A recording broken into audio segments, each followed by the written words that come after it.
Hello, I'm Joy Burns-Roger, and welcome to your Government in Action. Thank you for joining us. In his first public lecture under the auspices of the University of the Bahamas' Government and Public Policy Institute, Prime Minister the Honorable Philip Davis foreshadowed the completion of a national development plan for the Bahamas. The announcement at the Meet the Policymakers lecture held on Tuesday, July 12, 2022, noted that the draft plan is to be re-examined. Prime Minister, you mentioned the second draft of the National Development Plan. Is it, and I know that the Blueprint for Change mentions that your administration will adopt it. So is it the expectation that we could look forward to a formal adoption process for a national development plan for the Bahamas? Yes, you can. And I'm happy to see that you read the Blueprint for Change. I'm the executive director of the Government Public Policy Institute. I have to read all the documents. Thank you very much, sir. And is it the expectation that such an adoption might take place within this year, or do you have not a time frame in mind as yet? The time frame hasn't been set, but okay. I think we have to speak to. I did have a very brief conversation, I think earlier this year with Dr. Virgil, and when she paid a call on me, and we just have to put those pieces together. There are a lot of things happening now, and we need to prioritize this. And this event heightens the need to get it done. During his remarks at the handing over ceremony of the Office of the Commissioner of Police of the Royal Bahamas Police Force on July 5, 2022, Prime Minister the Honorable Philip Davis noted that formal policing in the Bahamas went back to 1840, making the police force one of the longest established institutions in the country. The Prime Minister noted that traditions such as the handing over ceremony symbolize not just the continuity of the institution, but also the continuity of Bahamian democratic traditions. Prime Minister Davis lauds both incoming and outgoing commissioners of police. While addressing the handover ceremony held at the Royal Bahamas Police Force headquarters on East Street, Prime Minister Davis said, "When so many other democracies are experiencing significant challenges, we should be justifiably proud that here in our Bahamas, the fundamental role and responsibilities of policing are so deeply entrenched." At its heart is a renewed commitment to the fight against crime. Our administration is also committed to the wider responsibilities of policing, which is to maintain public order and safety and to enforce the law. I might add that during the past 49 years since independence, this is only the second Commissioner of Police to be appointed by a progressive Liberal Party administration. And so in the Commissioner, we think it important that he's able to work within our approach to policy, which reflects both the progressive values we represent and the mandate upon which we were elected. Prime Minister Davis continued. First and foremost, this means that we see policing in general and the fight against crime in particular as an effort that must be conducted in partnership with the Bahamian people. In our platform document, A Blueprint for Change, we made a solemn commitment to strengthen the nation's security by enhancing crime-fighting methodologies in our aggressive war against crime. We stand firmly behind that commitment. Prime Minister Davis noted the Urban Renewal Trust Foundation was recently formally relaunched to assist in this effort. He added that other initiatives, such as Swift Justice and the Citizens Justice and Security Program, will continue to strengthen his government's approach. We'll also continue to invest in education and job programs that can confront and overcome the sense of hopelessness felt by so many young men who resort to a life of crime as a means of gaining self-esteem and opportunity. And with the building of a new prison and an expansion of rehabilitation schemes. We will do what we can to ensure that when people complete their jail sentences and rejoin society, they are supported and enabled to ensure that they do not reoffend. Prime Minister Davis said that it was arguable that the job of policing in the Bahamas has never been more challenging or more demanding. For Your Government in Action, I am Todd Isaacs. The following day, Lehman Delaveau took the oath of allegiance and the oath of office as Deputy Commissioner of the Royal Bahamas Police Force. The ceremony took place at the Office of the Governor General and was administered by His Excellency the Most Honorable Sir Cornelius A. Smith. Deputy Commissioner Delaveau received his appointment letter during the swearing-in ceremony. Prime Minister the Honorable Philip Davis commissioned a disaster and loss assessment on the impacts of the COVID-19 pandemic on the Bahamas.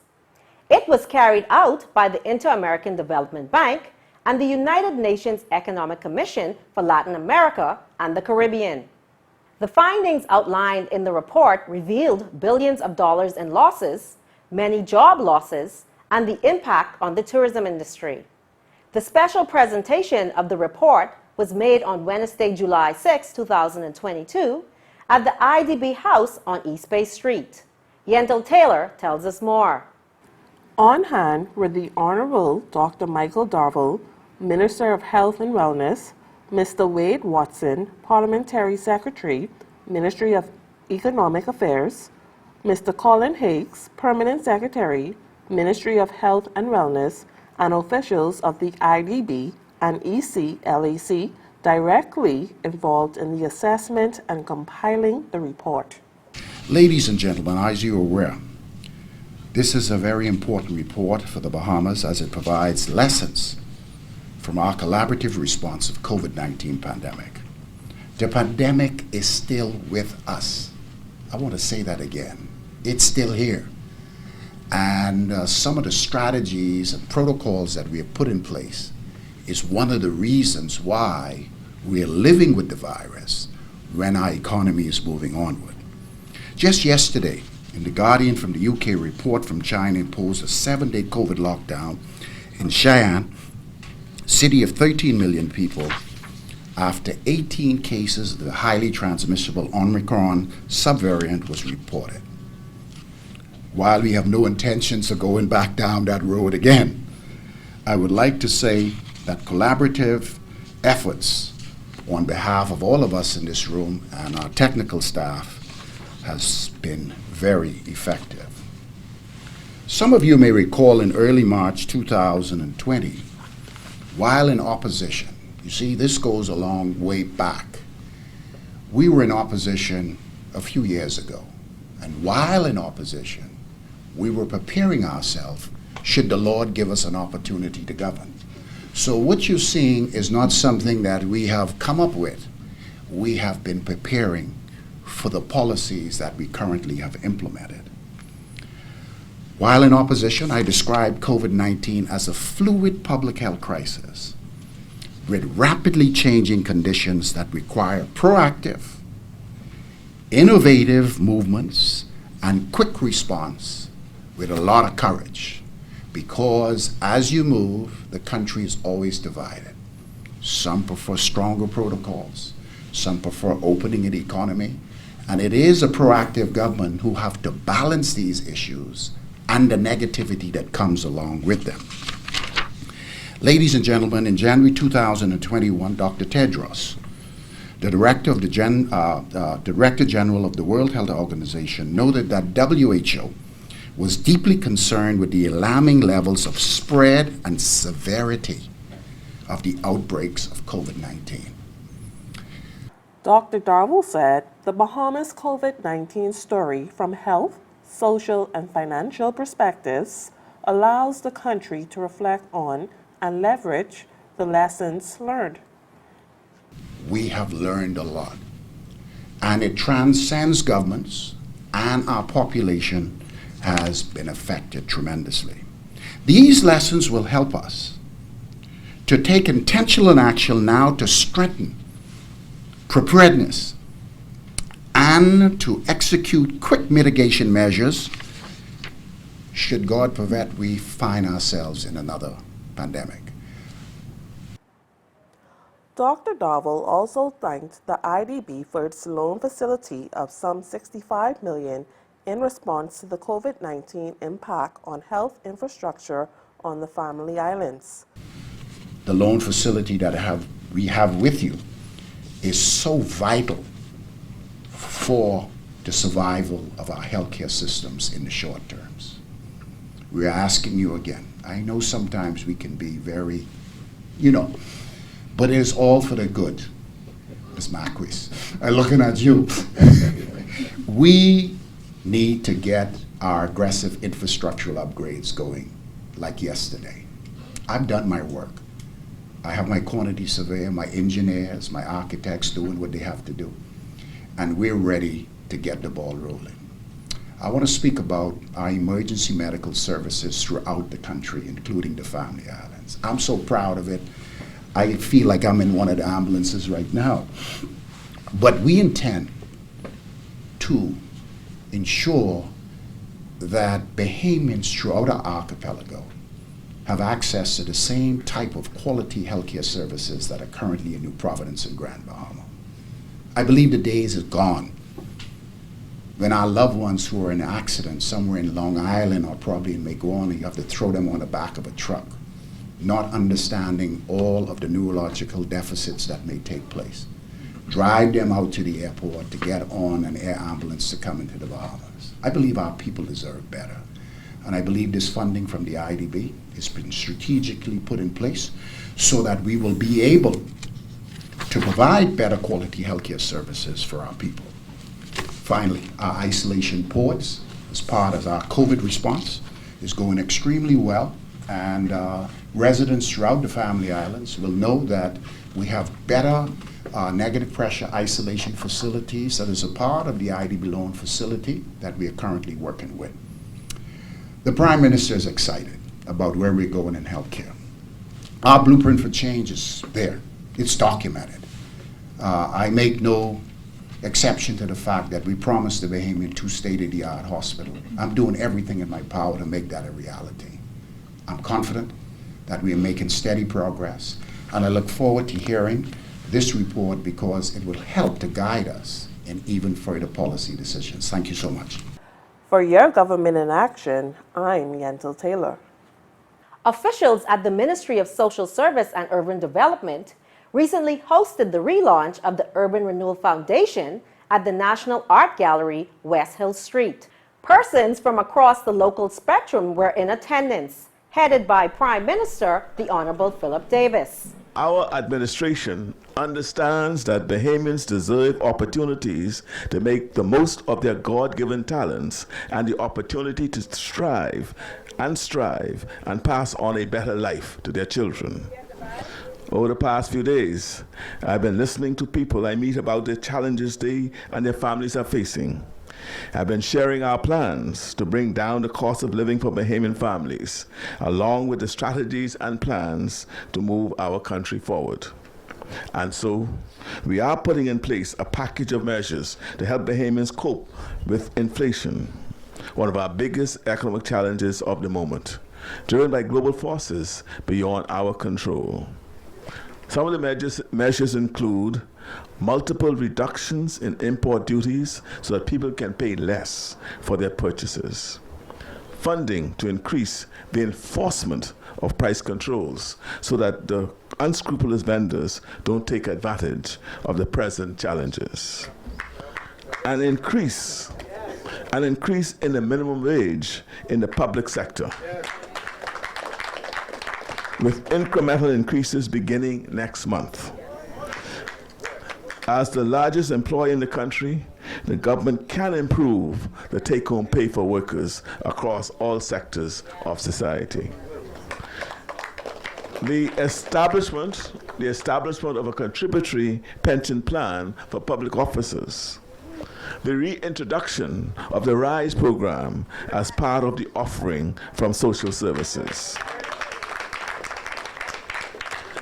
And we have introduced a new catastrophic health care program a substantial investment we have made in home ownership and to ensure that home ownership is more accessible. The establishment of the Universal Service Fund to make technology more accessible and more affordable throughout our islands. Significant agricultural investments to increase our nation's food security and reduce our import bill for food. A 10% increase in funding to NGOs. A 50% increase in social service assistance compared to pre-pandemic levels. A salary increase for teachers and a retention bonus for both teachers and nurses. This retention bonus is critical. We are losing our teachers and our nurses to our neighbors to the north because they're going to the large economy. And for those nurses and teachers who sacrifice and remain and don't be tempted by the lure of that big economy, we intend to reward them for that. Healthcare officials at the Princess Margaret Hospital this week moved swiftly to address the massive flow of patients presenting at the Accident and Emergency section by partnering with Doctors Hospital West to decompress the situation. Minister of Health and Wellness, the Honorable Dr. Michael Darville, said the transfers were not as a result of the healthcare facility being in a COVID crisis. I want to make it clear that this is not directly related to COVID-19. Yes, we have some patients who have COVID-19, but what we are seeing is a large amount of individuals who are suffering from chronic, non-communicable diseases presenting at the accident emergency here at the Princess Margaret Hospital. Today, the situation has been in the overflow, and the hospital is presently bursting from the seams. We had to intervene immediately, and we're here today because of the circumstances. We now have to move some of our patients here from the Princess Margaret Hospital to Doctors Hospital West. That would allow us the breathing room in order for us to deal with the logistic challenges we presently have. And we're thankful for Doctors Hospital to partnering on us with this particular crisis. We are resolving the initial stages while we deal with the complexities as it relates to the shortages of nurses as well as the physical plan. But to recap, we are not in a COVID crisis. We have an issue here at the Princess Margaret Hospital where we are bursting from the seams as a direct result of the influx of chronic non-communicable disease patients who have decompensated, and we're trying to find out exactly why. Well, we're working with Memorandum of Understanding with Doctors Hospital. They've reached out to us early in our term in office. You reach out to the managing director to provide potential working relationships with a hospital that exists. The Princess Margaret Hospital and the Rand Memorial Hospital are the two tertiary facilities that handle the bulk of patients in the Commonwealth of the Bahamas. We believe Doctors Hospital, particularly Doctors Hospital West, which was actually not in operation when we approached them, and they have agreed to open it up to assist us.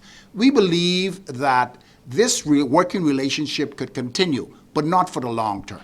And so it's important for us at the Ministry of Health and the PHA to get our act together and begin now to recruit the necessary manpower resources, particularly in nursing, and to ensure that the physical plan is in order for us to handle the situation.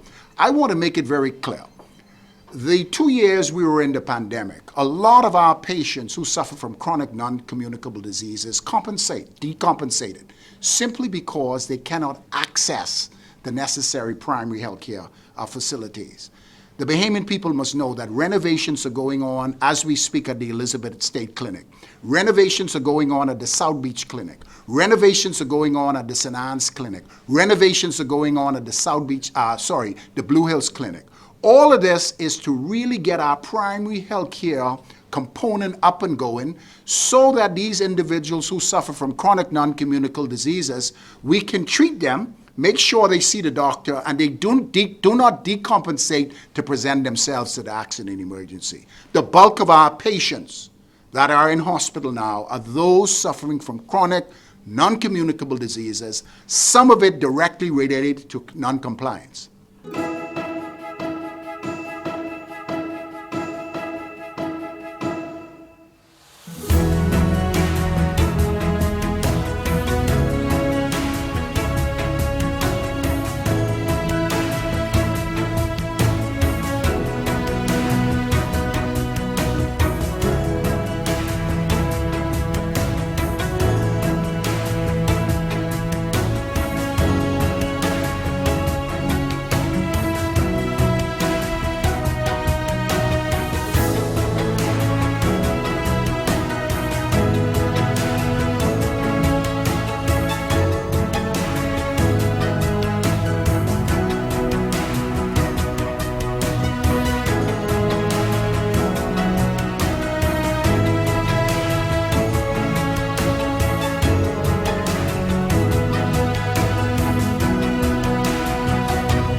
Bahamas Information Services, in collaboration with the Bahamas Department of Meteorology and the National Emergency Management Agency, present Met Talk with Mr. Jeffrey Simmons, Acting Director of the Bahamas Department of Meteorology. So today we're going to be talking about tropical cyclones and their development. We are now getting into the peak of our 2022 hurricane season, and so we just want to let you know some of the terms that we're going to be using in our alerts that we'll be issuing from the Department of Meteorology. Once a tropical depression is close enough to landmass so that there's a possibility that this system can become a tropical storm and affect any landmass within 36 hours, we then categorize that tropical depression as a potential tropical storm. Then once the system becomes a tropical storm, and that's when it has wind speed anywhere between 39 to 73 miles per hour. If environmental conditions are continuing to be conducive for the system and it attained wind speed in excess of 74 miles per hour, it is then categorized as a hurricane. Hurricane have 5 stages, and it goes from a category 1 and a category 2 are considered minor hurricanes, but once the hurricane attained wind speed of 111 miles per hour, it now becomes a category 3, and we then categorize it as a major hurricane. Category 3, 4, and 5 are considered major hurricanes.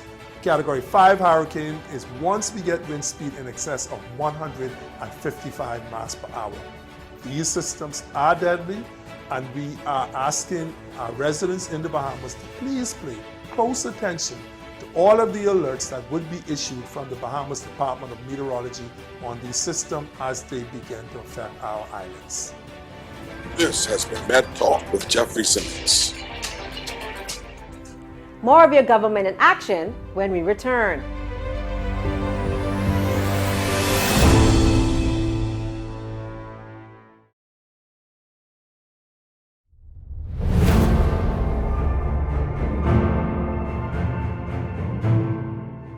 Welcome back. You're watching Your Government in Action. Minister for Grand Bahama, the Honorable Ginger Moxey, on Friday, June 24th, hosted the Grand Bahama Port Authority and the Grand Bahama Chamber of Commerce to meetings to see how to get things moving in Grand Bahama by working together. Stating that her ministry focuses on partnership and collaborative efforts, Minister Moxey emphasized that without collaboration, she believes nothing much will happen. One of the mandates of the ministry is to work with the Grand Bahama Port Authority through partnerships and collaboration to move the island forward for growth and development. Important meetings were held, the first with the Grand Bahama Chamber of Commerce President James Carey, Grand Bahama Port Authority President Ian Roll, and Grand Bahama Port Authority Chief Investment Officer Derek Newbold, with the introduction of Bahamas Invest in September 2022. It is believed that this will assist and help find solutions for investment-related issues. The meetings continued as the Chamber left and the executive team of the Grand Bahama Port Authority joined. Deeming the meetings successful, Minister Moxey noted that participants were excited about how they will collaborate through the ministry's initiative, Collab Partnerships for Development.